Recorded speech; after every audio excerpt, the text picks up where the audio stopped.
আওয়ামী লীগ আপনারা বলেন ভারতের দালাল, আসলে আমি আওয়ামী লীগকে ভারতের দালাল বলি না, আমি আওয়ামী লীগকে বলি ভারতেরই সরকার। মনে আছে? বক্তব্য মনে আছে? কারণ কি শোনেন, আওয়ামী লীগ যত সিদ্ধান্তগুলো নিয়েছে প্রতিটা সিদ্ধান্ত আপনি একটু আল্লাহর রাস্তায় অনুরোধ করছেন। অনেক আওয়ামী লীগের কথা মনে আছেন, আপনাদের স্বাধীন করেছেন, সেই চিত্রে আপনারা আওয়ামী লীগ করেন, কিন্তু যারা আওয়ামী লীগের নেতৃত্ব দিয়েছে ওরা দেশের জন্য রাজনীতি করে নাই, ভারতের দাবলা হিসেবে রাজনীতি করেছে। আপনারা দেখেছেন শেষ 10টা চুক্তি করবো ভারতের সঙ্গে। এখন যে নরেন্দ্র মোদী এখন তো প্রধানমন্ত্রী হিসাবে দায়িত্ব পালন করছে, শপথ নিতে পারে নাই। এর আগে শেখ হাসিনা আমাদের প্রধানমন্ত্রী সেখানে হাজির, মনে আছে? 10টা চুক্তি করে এসেছে, সংসদে বিল উত্থাপন হয় নাই, সংসদে চুক্তি নিয়ে আলোচনা হয় নাই। বিদেশের সাথে আন্তর্জাতিক ভাবে কোন দেশের চুক্তি করতে হলে সংবিধান হলো জনগণ জানতে হবে, পার্লামেন্টে এটা পাস করতে হবে, কিন্তু গোপন ভাবে 10টা চুক্তি করে আসলো। আমরা যখন এর আওয়াজ তুললাম কি চুক্তি করলেন জাতি জানতে চায়, তখন হাসান মাহমুদ কি বলেছিল, ওটা কোনো চুক্তি না, সমঝোতা। মনে আছে? ওই সমঝোতার মধ্যে দেশ কিন্তু 12টা বাজাই রাখছিল। ইসলামী আন্দোলন বাংলাদেশকে আপনারা আওয়ামী লীগের টেক্কা দিয়ে বারবার বিতাড়িত করেছেন, এখন আপনারা জাতীয়বাদ তৈরি হয়েছে, কেন আমাদেরকে আওয়ামী লীগের ছিল লাগানো যায় না? পারবেন না। আল্লাহ যদি রহমত করে, আল্লাহর যদি রহমত থাকে, আপনাদের দোয়া থাকে, কখনোই পারবেন না। বরঞ্চ ইতিহাস আপনাদের ব্যাপারে কলঙ্ক লিখন করবে। সেই হিসাবে আসেন, আজকে 53 বছর যারা দেশ পরিচালনা করেছে, এদের পরিচালনায় আমাদের দেশকে একবার দুইবার নয় 5 বার চোরের দিক থেকে ফাঁস বানিয়েছে, হাজার হাজার মায়ের পর সন্তান হারা করেছে। আমার ছোট ছোট ভাইরা আর কোনদিন আরো দেখবে না, চিরকাল অন্ধ হয়ে গেছে।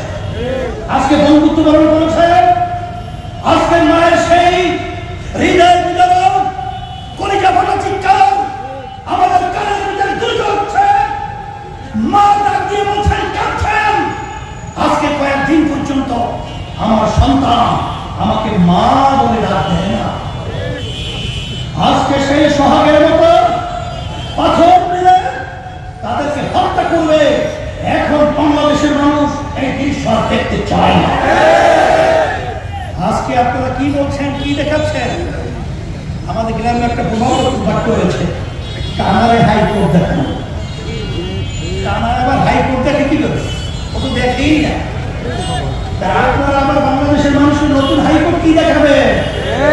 আপনারা তো হাইকোর্ট বারবার দেখিয়েছেন, আবার নতুন করে কোন হাইকোর্ট দেখাবে? আর হবে না। আজকে বাংলাদেশ 5ই আগস্ট সুন্দর দেশ তৈরি করার ক্ষেত্র তৈরি হয়েছে। যারা দেশপ্রেমিক রয়েছেন, যারা মানবতার কল্যাণের জন্য কাজ করেন রয়েছেন, যারা দেশকে সুন্দর ইসলামের জন্য, ইসলামের কল্যাণ যারা চান, আমরা সকলকে আহ্বান জানাবো।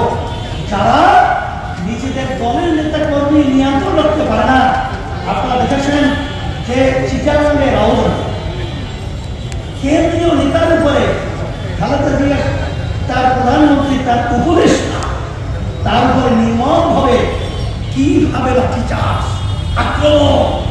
আজকে আপনারা কেন্দ্রীয় নেতা, আপনাদের কাছে নিরাপদ নয়, তাহলে আপনার দেশ কিভাবে নিয়ন্ত্রণ করবেন, নিরাপদ থাকবেন? আমার প্রধানমন্ত্রীকে বলবো, আমার উপর রাগ করেন না। ইসলামী আন্দোলন একটা এমপিও কিন্তু সংসদে যায় নাই, কারণ খুনিদের পক্ষে, চাঁদাবাজদের পক্ষে, মিথ্যাবাজদের পক্ষে, দালালদের পক্ষে কখনো ইসলামী আন্দোলন বাংলাদেশ তাদের ক্ষমতার চাওয়া সেই হিসাবে ব্যবহৃত হয় না। সেই হিসাবে সকলকে আহ্বান জানাচ্ছি, আসেন আমরা সবাই একত্রিত হয়ে 5ই আগস্টের এই দেশ সুন্দর তৈরি করার জন্য ইসলামের পক্ষে আপনাদের এই মাওলানা আব্দুল আজিজ সাহেব আমাদের লড়াইয়ে হাত পাকা প্রতীক শান্তিপূর্ণতার হাতে উঠিয়ে দিয়ে আমি আপনাদের সামনে আমাকেও হিসাবে রেখে দেওয়া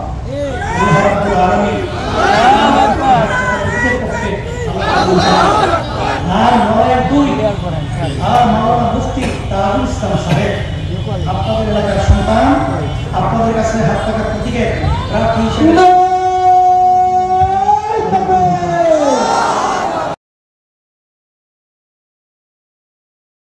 ওয়ালটন এখন দেশের সীমানা পেরিয়ে পৌঁছে গিয়েছে 50টিরও বেশি দেশে। ওয়ালটন, ঘরে ঘরে, বিশ্বজুড়ে।